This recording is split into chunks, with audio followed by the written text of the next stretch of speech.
Good morning. I want to welcome you to our final workshop session at the 2021 Chisholm Annual Gathering. I'm Mike Riedinger, President and CEO of Chisholm, and you are attending the workshop entitled, "What Will Stewardship and Fundraising Look Like Post-COVID?" A panel of our partners from United Church Funds and the United Church of Christ Office of Philanthropy, Technology, Identity, and Communication will lead this conversation. Before I introduce the panel, I'd like to thank United Church Funds, which has been a critical ministry partner of Chisholm for many years. We greatly appreciate United Church Funds' work and their support of our ministries. And now, please allow me to introduce our panel. From United Church Funds, we have the Reverend Charles Buck, who is the President and CEO, and Matt Wagner, who is Vice President, Institutional Relations. And from the Office of Philanthropy, Technology, Identity, and Communication of the UCC, we have the Reverend Kent Salati, who is the Director of Philanthropy, Jacqueline Owens, a Development Strategist, and the Reverend Andrew Warner, who is Generosity Outreach Officer. I know this has been a challenging year for stewardship and fundraising, so we look forward to hearing what the panel has to say moving forward. After their presentation, we will open it up for questions and answers, and feel free to enter your questions and comments in the chat box at any time. Welcome to this workshop, What Will Stewardship and Finance Look Like Post-COVID? Thank you for joining us, and my thanks to the Chisholm team for creating this space for us to have this conversation, and for their overall great work in support of our health and human services ministries in the United Church of Christ. I'm Charles Buck, President and CEO of United Church Funds, or UCF. For over 100 years, UCF has provided investment and endowment services to the United Church of Christ, including Chisholm agencies, and our focus is on responsible investing leading to optimal returns and a just world. UCF has been a proud longtime sponsor of Chisholm's annual gatherings, and like many of you, we are saddened that we can't be together in person with you. Nevertheless, we are glad to be able to connect virtually. I'm joined today by several excellent colleagues in our UCC family. From United Church Funds, we have Matt Wagner, who is our Vice President of Institutional Relationships. Many of you know Matt already from previous Chisholm annual gatherings. Matt, you want to say hello and tell us how many of these Chisholm gatherings you've been to? Charles, thanks. It's great to be with you all today. I believe this would have been my 8th Chisholm meeting. I started with United Church Funds back in 2013, and in fact, the Chisholm annual gathering that year, which I believe was in Chicago, was my first national meeting of the UCC as a member of UC Funds. It's great to be here today. Thanks, Charles. Thank you, Matt. And we're also delighted to be doing this workshop with friends from the United Church of Christ Philanthropy team, which is part of OPTIC, or the Office of Philanthropy, Technology, Identity, and Communication.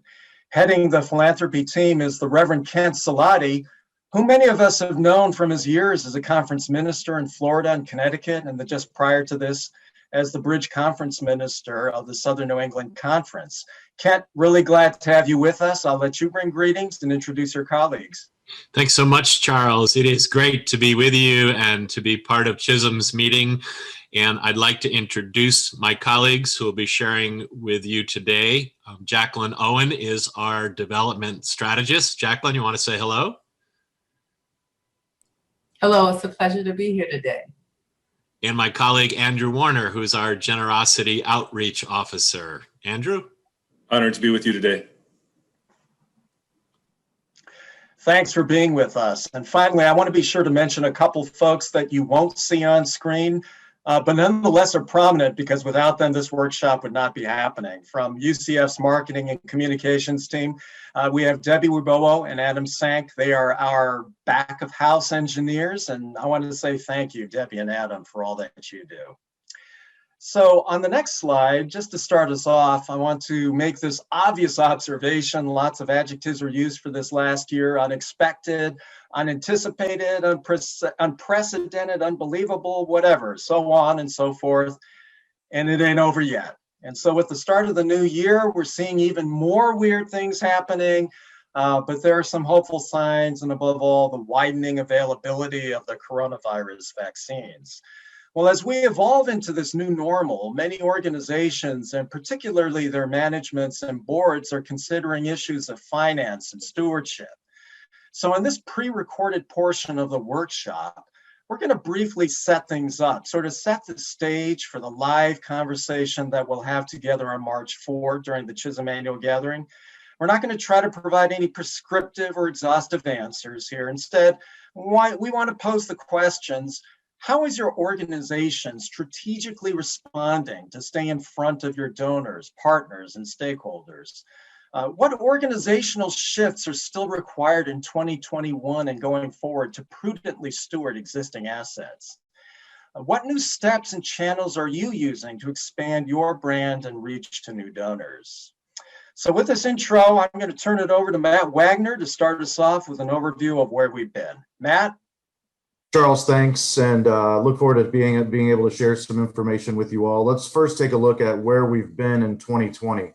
So, of course, in the last weeks of February and into the first weeks of March, we really started to feel the impact of the coronavirus initial shutdowns on our economy and on our operations of all organizations and on all individuals in the U.S. and indeed around the globe. The Federal Reserve stepped in the initial outsets of the shutdown and provided massive fiscal stimulus to steady the markets. And at the same time, the Treasury Department instituted the CARES Act.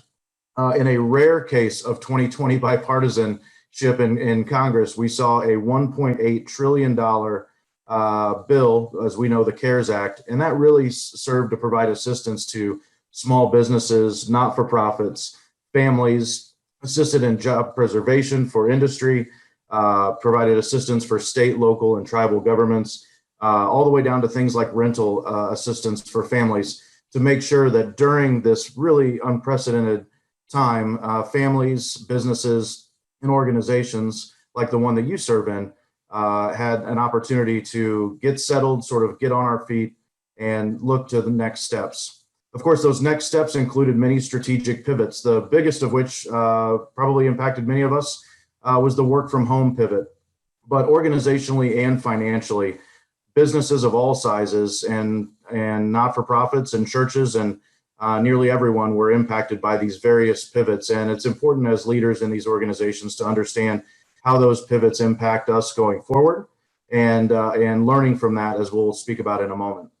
We also saw throughout the summer calls for racial equity and lots of social unrest. And to be fair, that impacts our organizations and the folks that we serve and the donors that we are trying to reach. And then finally, at the end of the year, we saw the end of the Trump era and political shifts in our country, which provide hope that 2021 and beyond will be more of a return to normalcy in Washington. Next slide, please.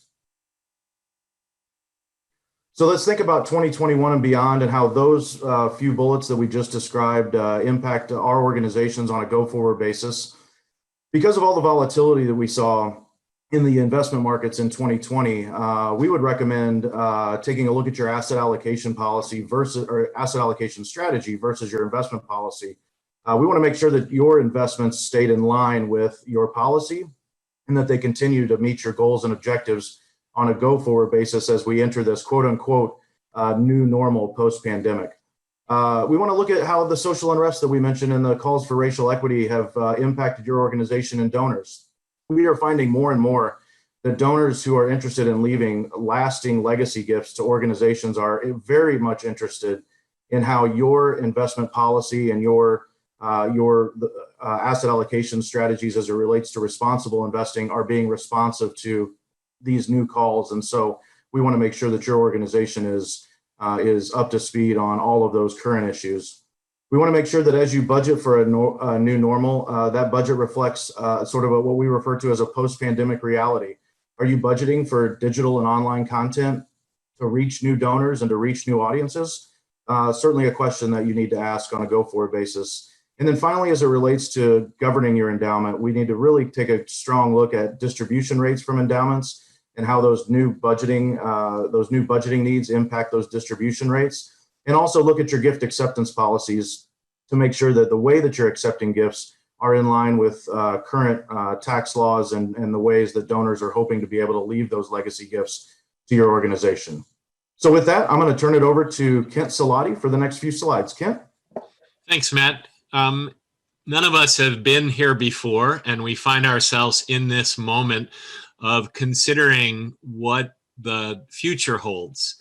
We are clear that healthcare and human services are so important and critical during the pandemic, and your organizations and agencies understand that. In the United Church of Christ, we are concentrating our efforts on being a donor-centric organization, and I trust you are trying to do that as well, that our donors are at the center of what we want to invite support for. And part of that is being able to tell the story of your organization and how your donors can bring their story and align with your story. So that's an important part of our fundraising, and we should not be hesitating to ask for support in this time. In fact, major gifts may be benefiting at this moment in time from strong market performance and new economic relief packages that are being promised. So it is a good time to be asking for gifts. And also planning campaigns. I don't think we put our fundraising strategies on hold during this time. In fact, I think we should ramp them up. And that would include capital campaigns and legacy giving.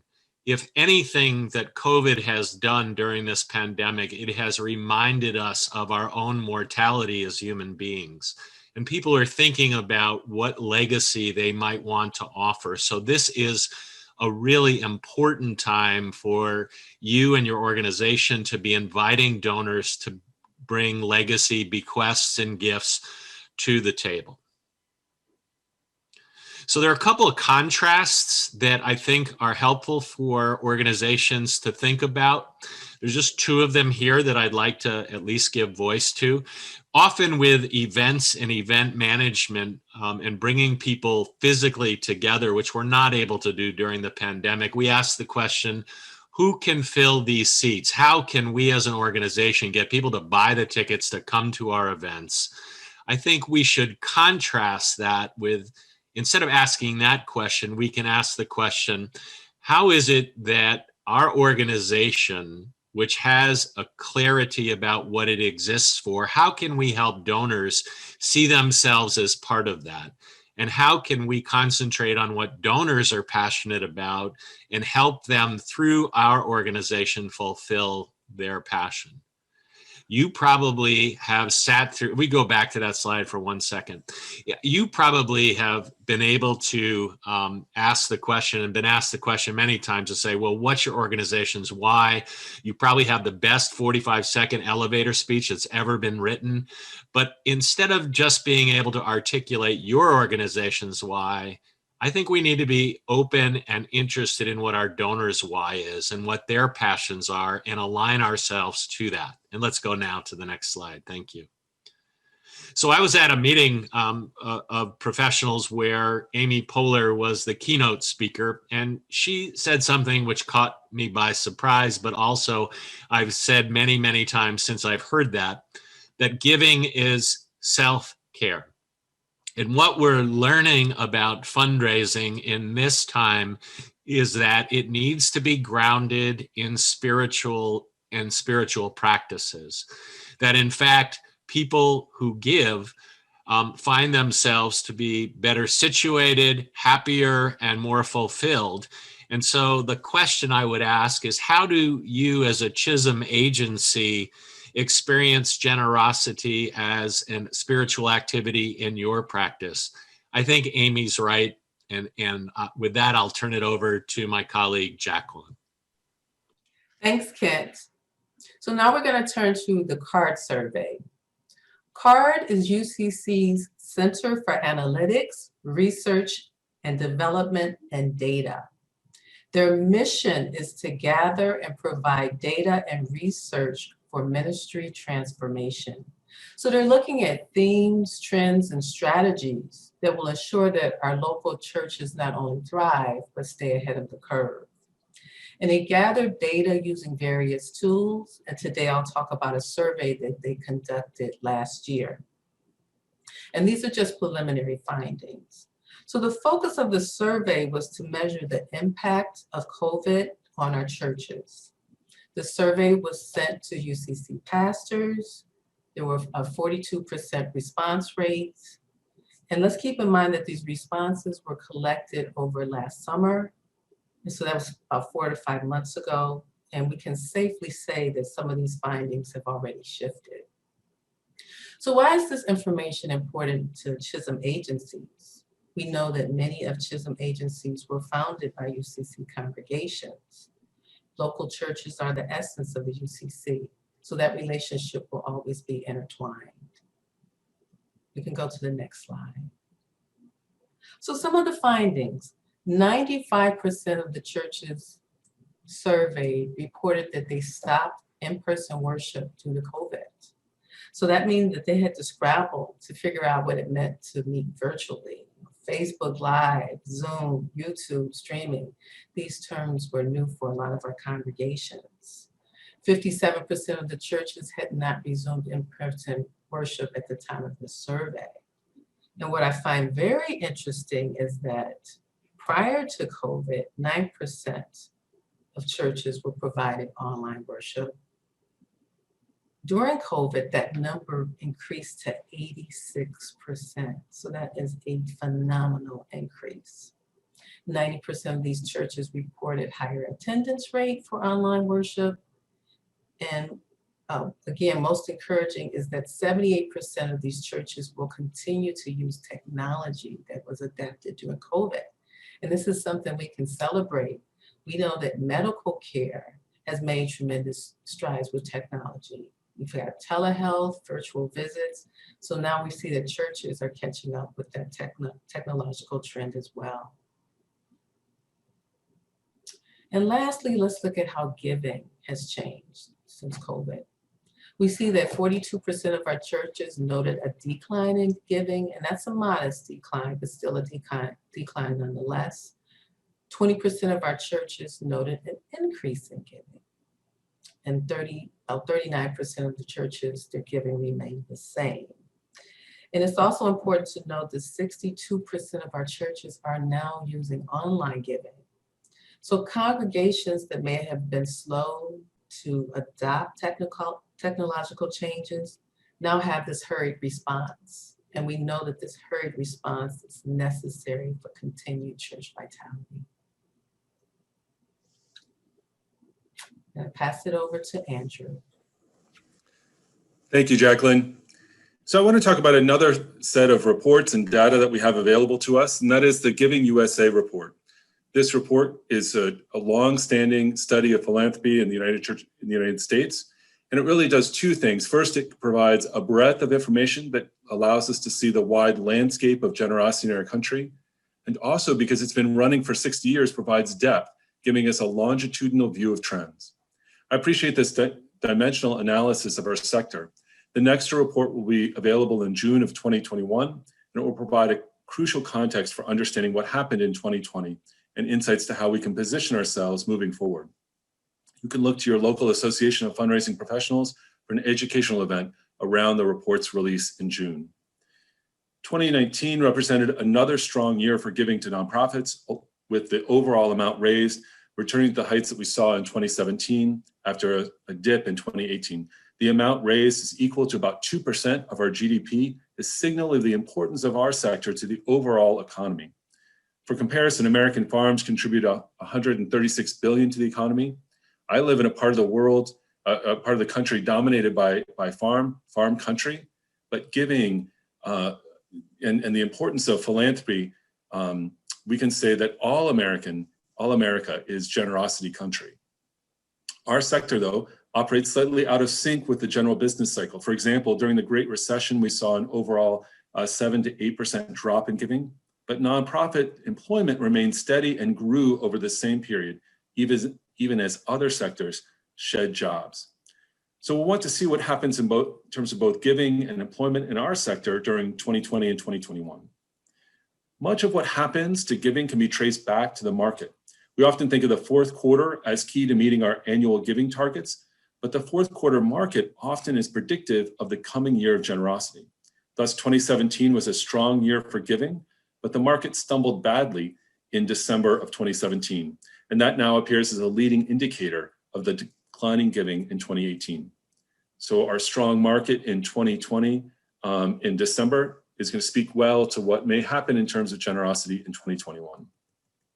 Now, if we look at giving longitudinally over time, we can track what's been changing in giving.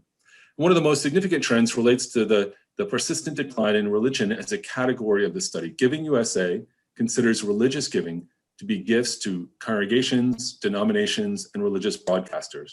This part of our sector declined nearly in half over the last 40 years. Some of this change comes as congregations create independent nonprofits, spinning off an in-house initiative into a standalone organization. For example, in the mid-1980s, my former congregation turned its daycare into an independent organization. As Jacqueline referenced, that's how many of our Chisholm organizations began. We can see over time a real increase in the number of nonprofits, an entrepreneurial moment that I think is healthy and good for the nonprofit sector. But this decline also reflects declining participation in religion and increased donor segmentation. We see healthcare and human services growing over this period, benefiting from donor choice. The two Chisholm categories now receive more than 1/5 of every charitable dollar. You can go to the next slide. As we begin to think about the implications of the Giving USA data on our organizations and what we may predict, it's worth pausing to connect this data to our current odd K-shaped economy. Over the last decade, Giving USA documented a rising importance of major donors and a continued erosion of smaller gifts. The overall growth in the total raised hit a decline in the total number of donors as a result of many trends, including the increased wealth disparity in our country. During COVID, we saw a K-shaped economy emerge in which the market recovered quickly, and with it the net worth of our major donors. But many Americans faced job loss, lived with the threat of eviction, and endure a health and finance crisis. Pragmatically, our organizations need to reach out and connect with major donors. But prophetically, as organizations of the United Church of Christ, we might ask some additional questions. First, how can our organizations be part of the formation of future givers? Yes, we need to reach out to major donors, but also can we invest in programs that nurture new donors? This is especially important as less Americans belong to religious communities and civic organizations. How can we help grow the culture of generosity? Second, as we think prophetically, I want to encourage you to reflect on the ways your organization relates to the anti-racist movement. COVID wasn't our only pandemic this past year. How can our organizations take seriously the work of equity? How are we called to engage in reparations? What needs to be decolonized in our institutions? I think we're going to see in the next Giving USA report the ways that philanthropy is answering these questions. Now I'll turn it back to Charles. Well, thank you, Andrew, Jacqueline, Kent, Matt, for all of these great insights and ideas. And to all of our viewers, the conversation continues. We invite you to the live portion of this workshop on Thursday, March 4th during the Chisholm Annual Gathering. We'll be back together with you and we'll continue this conversation, take your questions, hear your insights on good financial management and stewardship as we emerge post-COVID. In the meantime, feel free to reach out to us by email or phone with questions or anything else that you have on your mind. We're always happy to hear from you. So until March 4, peace and blessings be with all of you.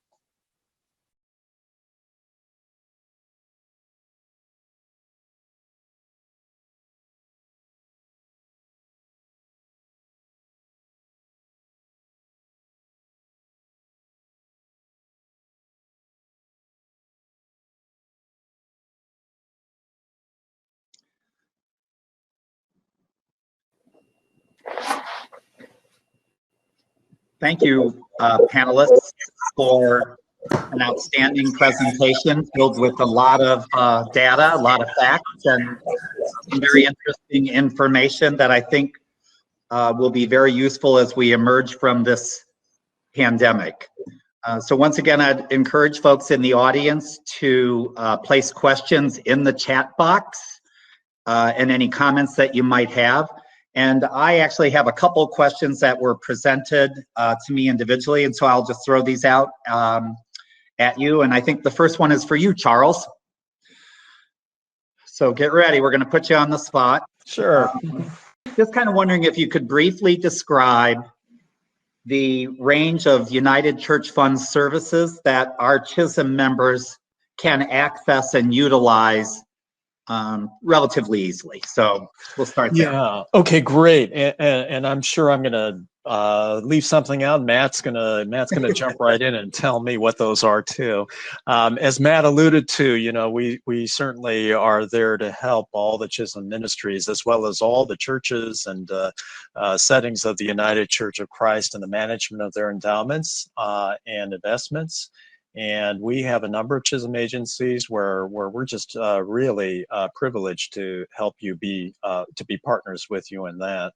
As Matt alluded to also, in support of that, we will work with Chisholm agencies and things like endowment policies. Related to that would be investment policy statements, gift acceptance policies, and so on. In fact, Matt is a certified fiduciary analyst, and he is somebody who could actually he specializes in that and is happy, along with our executive for institutional relationships, Stacy Pettis, to sit with your boards or your investment committees on any of that. The other thing we do is, and we do this in partnership with Optic, and that's why I'm so delighted that they're here. We help manage the planned giving program for the United Church of Christ. United Church of Christ has actually had a planned giving program for a long time, probably since the beginning of the denomination, and before that as well, going back to the Congregational Church. But we do this in partnership together, and many of our Chisholm agencies are interested in being able to work with legacy gifts, donors who want to make a gift for the future. And so we can help out with things like charitable gift annuities, charitable remainder trusts. We can talk about bequests as well. And I know Andrew Warner has been especially active in that area, working with a number of churches in his area and throughout the country. So those are a couple of quick things. Matt, am I missing something? I know I am.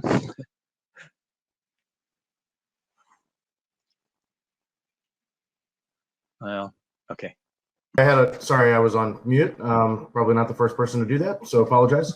No, Charles, that really covers it. And I not to put too fine a point on it, but Mike, we have seen a tremendous amount of our clients, including several Chisholm agencies, reach out to us regarding endowment governance sort of consulting, right? So finding, you know, really taking a deep dive, as I mentioned on the video, into their distributions and their asset allocation strategies to make sure that those are consistent with what the market is giving us today and what their budgetary needs are on a, you know, for 2021 and beyond. So we have that capability, and I'd be, you know, happy, of course, to talk to any of the agencies that have questions about that. Okay, great, thank you. Kent, if you could just briefly then piggyback on that and address, you know, what Optic resources might be available to our Chisholm members as well. They're not churches who you typically work with, but I think the confluence and overlap is really something that we can take advantage of. So thank you, Michael, for that question. I think that Chisholm agencies are all part of the family of the United Church of Christ, and we certainly want to work to try to message and find ways to do cooperative ministries together. That includes things like our upcoming General Synod meeting and having a presence there and representing the interests of Chisholm agencies at that particular meeting, and joining with us in supporting our vision of united in Christ's love, a just world for all. So Working collaboratively is always an important thing. We certainly know that conferences have strong relationships with many Chisholm organizations and work to build those out. Local churches as well have those particular relationships, which are central and key to the work that we all do together. So it's part of the one mission that we share together in the United Church of Christ. Great, thank you. I did mute you, Charles and Matt, just to eliminate some background noise, but I unmuted you now, so you can mute yourselves back. Couple other quick questions, and then I have three really powerful questions from the audience. And I was wondering, Andrew and Matt, maybe you two could address a little bit, talking a bit about the impact that the pandemic has had on some of the giving tools, like, say, gift annuities and bequests, things that have been kind of impacted in an actuarial way with life expectancies shortening and with people realizing their mortality in a way that we haven't seen in this generation. I'll start off just by saying, so, specifically as it relates to our charitable gift annuity program, we have seen an increase in stock donations, through, in other words, funding annuities through gifts of appreciated securities. So we've seen that both through the annuity program as well as stock donations to our clients, which we can facilitate for them. So we certainly have seen that. Andrew, I don't know if you want to talk about the other point there. Feel free. Actually, Matt, I was hoping you would talk maybe about how the pandemic has affected the actuarial tables, because that is not my expertise. But I will say that one of the hurdles in plan giving is often helping people, be ready to name and to talk about our mortality. And certainly the pandemic has put on the front burner of everyone's consciousness the fact that we are mortal. And so I think we've seen a real increase in people making estate plans across the board. And so this is a prime time for people to be engaged in that conversation about making a planned gift as part of those estate plans. Mike, could I just add to that? And this may be getting a little bit too fine detail here, but as Matt said, we actually have seen an uptick in the number of charitable gift annuities being written, as well as charitable remainder trusts.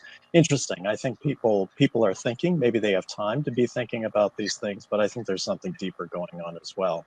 At the same time, ACGA rates, the charitable gift annuity rates have been adjusted. I think we should be honest and say that charitable gift annuities, setting something up, is probably not going to bring the kind of income that you might have had in the past. So it's important to talk to a financial advisor and understand your own situation and figure out what works best. But I would say overall, at the same time, and I think Andrew has seen this, in fact, Andrew has been very helpful in this regard, we actually have seen an uptick in charitable gift annuities this last year. Great, thank you. And, I'm also wondering, we've seen in the last 3 or 4 days the impact on the rising interest rate market and what it has done to the stock market. And I'm wondering if we're going to see a little bit of a flip back to the beneficial side of doing some kind of investments with gift annuities and so on. That remains to be seen. I think that's what we're watching very carefully. Do you mind if I just really quickly respond to Richard Ellerbrecht's question about cryptocurrency?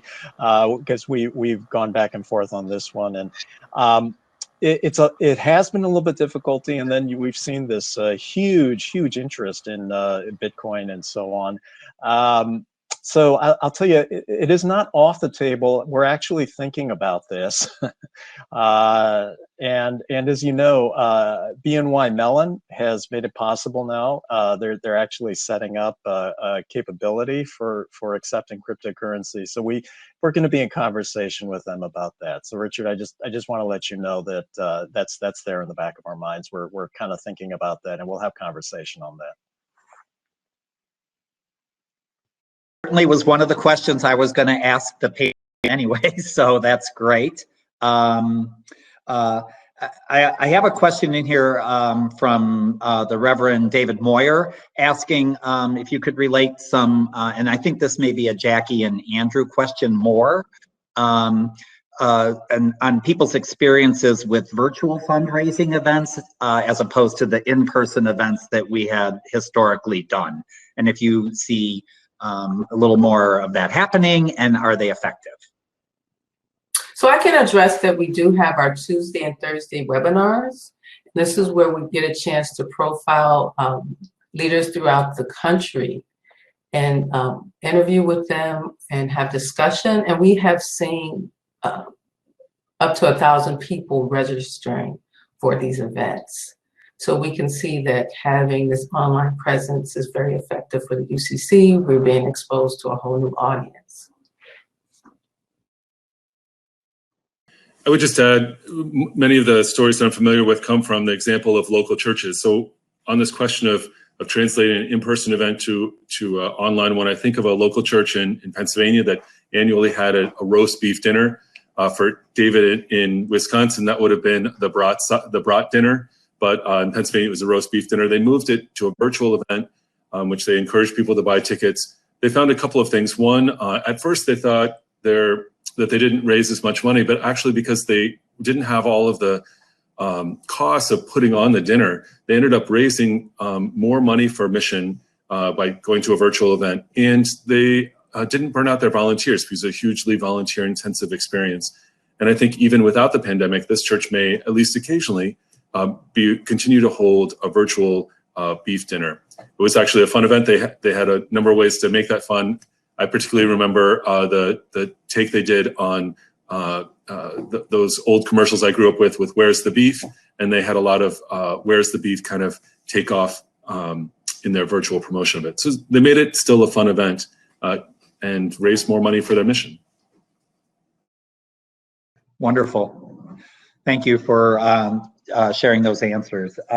Hey, Ken, before I go back to the audience, just wanted to ask you, do you see a distinction between the types of asks for major gifts, well, actually all gifts really, between faith-based organizations and more secular types of organizations? You know, so some of our Chisholm organizations have moved into a more secular place in terms of fundraising. And I'm just wondering, is there really any difference in the way you go about asking for those types of gifts? And I'm thinking about the why conversation that you had earlier. Yeah, no, I think when we ask donors to make a gift and to support the vision of our organization, whether that be religious or secular, at the heart of that is what the donor's passions are. And so I don't know that there's much, the delineation around spiritual gifts and how that comes into our conversations with donors, because they're coming from a religious community. They have, many of them have already given to us and showed their alignment with our mission and vision. It's a little different in a secular organization where you might be prospecting for donors. But I still think at the end of the day, what you can talk about in regards to your impact on the community, on the clients, on how donors align with that. I think those, Mike, are very similar in that we really are trying to get at the donors why, what they want to do with the resources they've been entrusted with, and how those will be put to good use in the organizations that we represent. And just a piggyback question, do you see any distinction in any part of the world, and this may come from Andrew and Jackie as well, in terms of people making donations towards just programs and services as opposed to brick and mortar giving? It's a great question, one that in what we do in the national setting, people really are giving to a program or a ministry that they care deeply about. That really is what they've settled on. But in local communities, the brick and mortar piece is what keeps local congregations in essence, carrying out their vision, their mission, and their ministries. So in our setting, it really is much more a concentration on what are we doing that's making an impact? How do we talk about that? And can we report back to donors? That's an essential part of the loop, is how their gift has made a difference and an impact. But that whole piece around brick and mortar support, I think people who are part of organizations understand that need, but it may not be the impulse of the heart kind of gift that comes along. My colleagues may have something more to add to that. So I would add that we were very successful with our last Giving Tuesday campaign, and in that we supported refugees and asylum seekers. So we raised over $100,000 during that campaign. But when we sought support from those same donors for our annual fund, that there was a significant decline in response. So that definitely highlights Kent's answer. If I could just, Mike, quickly add to that. So when we're thinking about the donors' why, so when a donor elects to perhaps give a major gift to a Chisholm organization, and that gift is meant to be invested for the long term, we have seen certainly more information. I think it's just basically because information is more transparent and readily available, but more information being asked about how those assets will be invested over time from a responsible investing standpoint, because those donors really care not only about the good that the money is going to do for the organization, but also the good that those assets can do when invested in a sustainable manner. And so thinking about an investment policy statement for an organization as it relates to not only how much stock and bonds and alternatives are in your portfolio, but also the ESG components, the environmental, social, and governance components, and the impacts that your portfolio can make over time can actually make a fairly compelling case to a donor, in addition to the impacts made by the organization itself. Great, thank you. I have a couple other questions coming in from the audience. Shauna O'Toole from Emmaus Homes in St. Louis area is asking if you are seeing tension. I'm going to read this because it's a very complicated question. Not really complicated, but are you seeing tension between the donor-centric movement and the community-centric fundraising movement? Community-centric asks, how do we draw a line between the donor and the recipient that does not erase the work of the program staff? Emmaus has been exploring the balance between these two perspectives. And Shauna probably could answer this question as well as some of you, but I'm not sure who to turn this over to, so please jump in.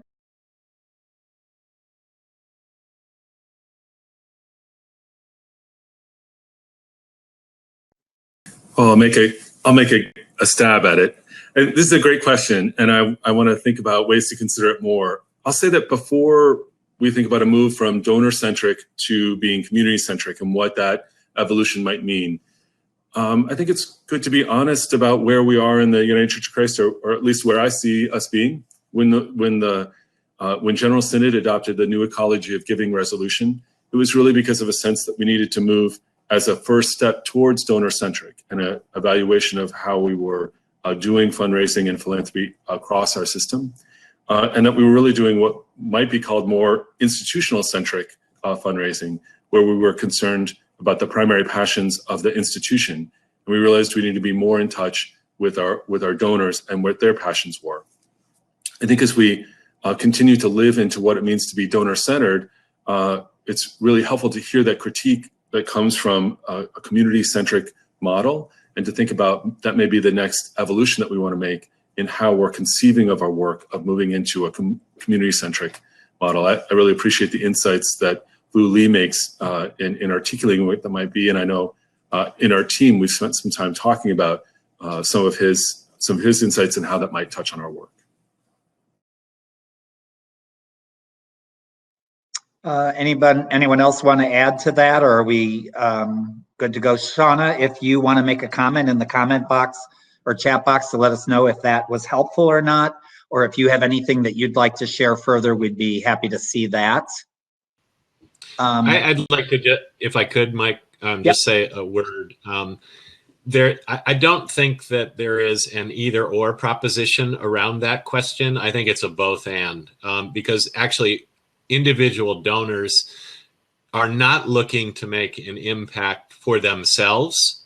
They're looking to make an impact on the community. So I think that, there's a false dichotomy between the two methods of fundraising. Communities want to build relationships within the community, right? And organize around community needs.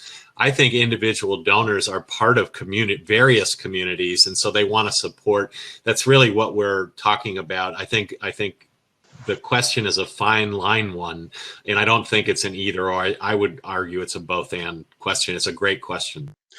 Could I quickly say something, Mike? I think I would concur with what Kent just said, and Andrew makes the point at the end of the video about creating a culture of generosity, and it really I think goes to the heart of what giving is all about, and that really is about creating community. At the same time, we talk about responding to the donor's why, or another way to think about it is what is the donor's need, and understanding the donor's need is often a helpful way of helping them understand that they're part of community. Donors need. It isn't so much about taxes, although that's helpful. Getting deeper, I think it really is about ways in which ways in which we can help make the connection with being part of that larger community. And I think that's kind of where we're evolving and understanding that the way that our need is to be part of something larger than ourselves and something that has meaning. And when we can tap into that, I think we tap into a great wellspring, not even of financial resources, but I'm talking about ways in which we create that holistic community in which we are all part of something larger than ourselves. So I just want to concur with what has just been said here, that it isn't a dichotomy. It's being able to do both so that we fulfill something greater than ourselves. Wonderful. It's interesting. Just the other day, somebody asked me why I had stopped giving. And it wasn't like a question like why had I stopped giving to their organization, but they just implied that I was just no longer giving. And, and I just kind of was taken back a little bit. And I said, well, I actually did give money to you last year. I just didn't give as much as I had given in the past because I'm giving more money in other places instead of to you. And this poor woman, I don't know if somebody sent her into the lion's den or what, but she had no conception whatsoever of the fact that perhaps maybe I was giving to more than one organization. And so I brought that up with a friend of mine who's in fund work or fund development work, and he said that is, like the rookie error that a lot of people just sometimes forget. They're not just giving to one organization. And, I just am getting ready to do my taxes, and my husband, Bob, and I gave to 27 different organizations last year. So I don't know if that's a lot in the world of giving or not, but that's how many that we actually reached out to. So, and I don't know if anyone wants to weigh in on that. Is there any statistical or data about how many organizations people typically donate to?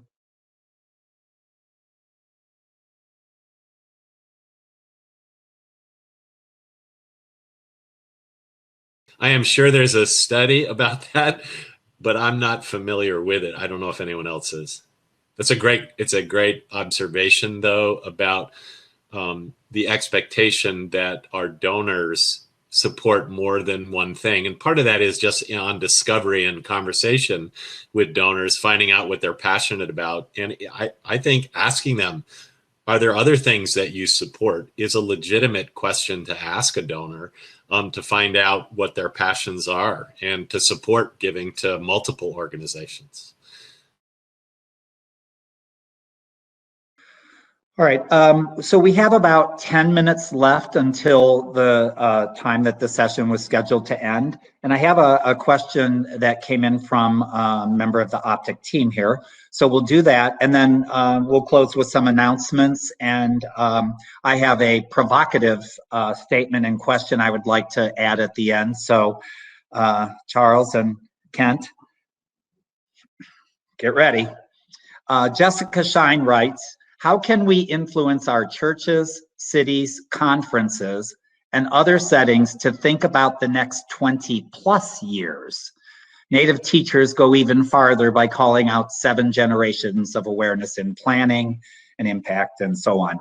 And so I think this is actually an important question because we're going to be emerging from the pandemics for quite a while. And so, maybe even well beyond 20 years. So I'm not sure how you want to handle that question. Kent, you probably asked Jessica to ask it, so why don't you start? Didn't ask her, but she always asks very good questions. I would say, you have to look at segmented giving groups by age cohort. I think that's a part of this conversation.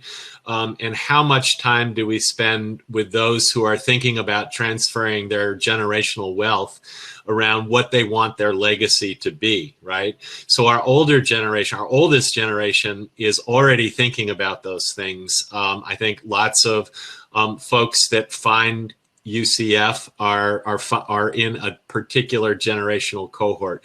What we may not be as good at talking with people about is what they want their legacy to be earlier in their time and how they might establish and utilize some of the products that we actually offer that are both a personal advantage to them, but also to the organization. So, in the midst of this instant world where we expect results to be happening yesterday, to ask people to think about what is your legacy? What do you want your legacy to be at younger ages, and training people to begin to have that conversation? And what is it, if you were making a gift that would last in perpetuity, what would you give it towards? I think we've got to cultivate that conversation within our settings. And do that across generations, and to begin that conversation earlier and earlier. I'm sure Charles has some thoughts about that. Yeah, I was just thinking about how we make a big deal about how millennials and Gen Zers seem to be wanting to make an impact, that this idea of impact is important when they give, that they want to be able to be more directive about how their gifts are used, and to be able to see that. And that certainly strikes as something that is more immediate than long term. So I think that at the same time, though, I think that that's not a bad thing, because what it does is it gets one into the habit of giving. One gets into the habit of understanding that what I have, my gifts are not mine to own, but to share. And where I think we need, where I think we are needing to go is to create that culture of giving, the culture of generosity, the sense in which giving is not an afterthought, but every time we receive something, we realize that this gift is on loan to us. Whatever we talk about in our cultures or our communities. And in some ways, that's what the church has been doing when you think about it for ages. I mean, when we talk about stewardship, we talk about the ways in which God's gifts belong not to us, and even the concept of the tithe. All of those are ways in which we create that culture, and we've been working on that. So my sense is, first, we should keep on doing what we're doing. But there are other things as well. We should certainly model it for our children and grandchildren. We should let folks know about opportunities that are available. I mean, there are all sorts of things that we can do to enhance that culture of generosity. Answer that question from a different angle. We all return to churches in person. There'll probably be this sense of exhaling, and we want to go back to the old normal. but it'll be important that churches remain ahead of the technological trends. Very, very good answers, very thoughtful, and certainly more to think about. So in closing, I want to thank our panelists. I'm looking at you like Hollywood Squares. So Jacqueline Owen, Charles Buck, Ken Salati, Matt Wagner, and Andrew Warner. We appreciate your words of wisdom today. And I just wanted to, as a more of a provocative statement to close this session, suggest that one of the things that we have done time and time again in the United Church of Christ is prepare General Synod resolutions.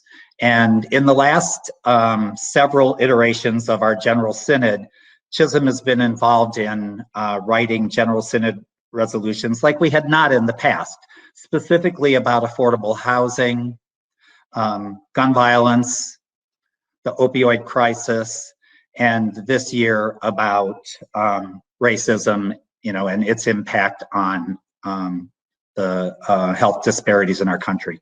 What all of those point to are inequities in our society, which are part of the systemic racism that this country has really hopefully started to work on unraveling. And so to that end, I'm kind of wondering, United Church Funds is really great at creating funds that are really cool, like the Beyond Fossil Fuels funds and other funds that really address these issues. And, when I think about inequity, equity being a word for stock, I'm kind of wondering if we can't have an anti-racism fund that works to support organizations and ministries in a way that is entrepreneurial, in fact, in some way, but also may actually help us dismantle some of these inequities in society going forward. And so I don't require an answer, but I'm just curious if that's something that's ever been discussed or focused on. And certainly with the advocacy work that Chisholm has done in partnership with UCC and with United Church Funds, I certainly think it might be something worth exploring going forward. First, Mike, I know we're running out of time, but it just can't go unsaid. First, I want to say thank you to Chisholm for working on that resolution. I want to say that at United Church Funds, in fact, our Sustainable Responsible Investing Committee has also said that that's something that is important to us. And I want to tell you that a workshop that has been going on concurrently with Elise is one that we would have attended had we not been here. But I know our Director of Responsible Investing is there because they've been collaborating on that. And at the same time, I'll just tell you that we have a number of different kinds of things that we're doing at United Church Funds. Given the events of this last year, for instance, the investor statement on racism, we are co-signers on that. Our board has made it clear that it's important for us to be taking a look at our managers and our investment managers and making sure that we're using investment managers that are either Black-owned or, frankly, are filling that pipeline, with those persons of color and women, to make sure that we are not just perpetuating, the old network that typically have managed money. There are a number of other things. Because we're running out of time, I'll just have to tell you to come ask me or go to our annual report, which is coming out this week, to learn more about that. And we're also taking a look. In fact, we had a conversation about our funds. And Mike, I won't be able to promise an anti-racism impact fund. Not sure what that looks like yet, but I will tell you that all our funds go through the same level of screening as well as engagement. We do the engagement with corporations, and I'm telling you that diversity and inclusion are categories that we are bringing up in all of our engagements with corporations that we have holdings in. So great question. I wish we had more time. I could go on and on about this, and I know there'd be a lot of discussion, but I appreciate that. Thank you. So Mike, invite us back for the 2022 meeting for this topic alone, Okay. to talk about what it means to repair the breach that has happened. How does confession enter into it first? And then what would that look like not only for the organizations that we represent, but across the board, how wealth has been accumulated on the backs of enslaved persons historically. That's a topic, for a really important topic. We are so grateful for the resolution that Chisholm is bringing. There are a couple of other resolutions attending to that. I'm part of a working group on the United Nations for the Decade of African Descent Peoples. So there's lots of conversations. As pointed out in the chat, we had a webinar on it. There'll be much more to come. And we do need to look at how our wealth has been accumulated and to do something to rectify that.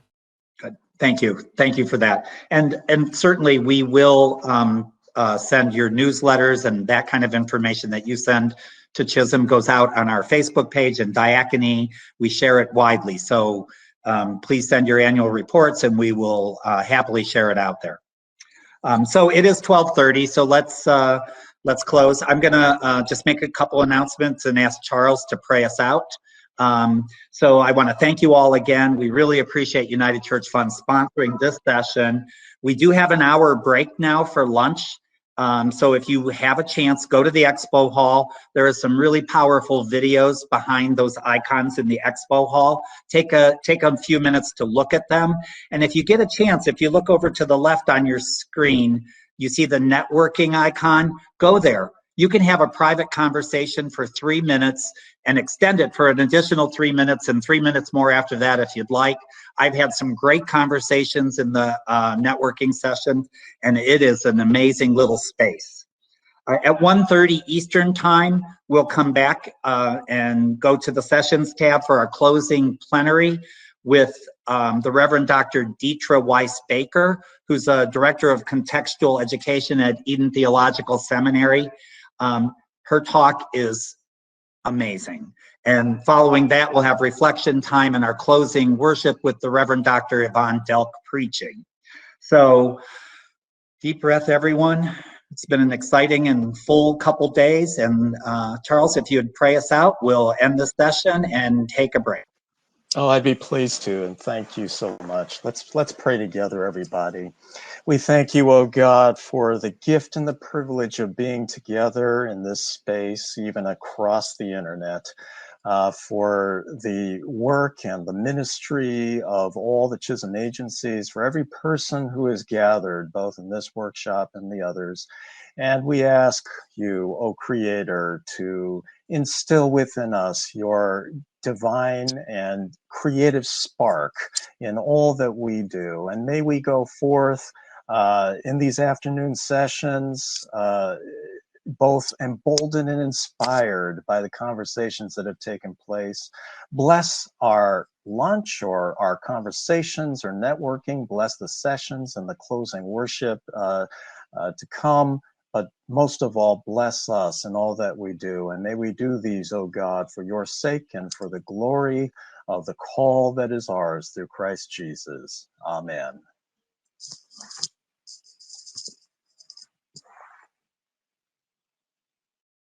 Have a great conference.